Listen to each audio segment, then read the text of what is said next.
On a clear day, standing high above San Simeon at Hearst Castle, it is hard not to picture yourself back in time.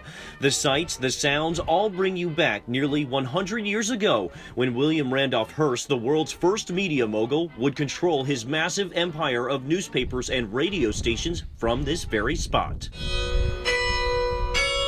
The Celestial Suites up top is a pretty amazing place. California State Parks District Superintendent Dan Fallett has turned a passion for this place into a career. As a kid, I came here and was awed by what this place brought, and now I'm fortunate enough now to actually be here every day. Heading up the massive operation that is Hearst Castle, 5,000 visitors a day and up to $1 million a year make their way to the grounds, surrounded by 80,000 acres of private Hearst family land, and during its heyday, a haven for celebrities. In the 1920s and 30s, this was a favorite spot of the Hollywood folks. Like actors Charlie Chaplin and Joan Crawford, industry magnate Howard Hughes, and future British Prime Minister Winston Churchill. They were able to experience and get out of the hustle and bustle of LA and the Hollywood scene and kind of come up and just relax. But one of the most popular spots for these famous guests is undergoing a major facelift. When you look up Hearst Castle, that's usually one of the first images that shows up. At its time, the Neptune pool was one of the largest private pools in America,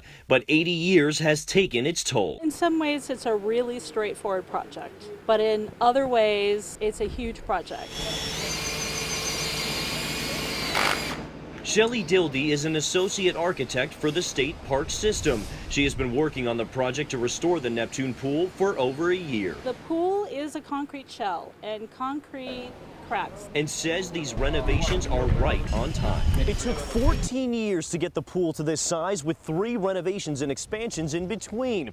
Now, once these improvements are completed, the pool will hold 345,000 gallons of water. As it was enlarged, there are things that we call cold joints, where they had new work against old work. And those seams in the concrete leak. This is the polyurethane resin. After removing the tile, construction crews seal and fill the cracks with resin. This is what's being injected in all of the finer cracks in the pool. Before covering the entire pool in a waterproof membrane, not standard issue during the 20s and 30s. It's kind of elastic, and it will move with any additional cracking. Just as any house, it has to have renovations from time to time. Fallett says the pool will be reopened in late summer or early fall. The renovations are indeed a rare sight. You'll never get to see the pool without the tile ever again. And more than worth a visit.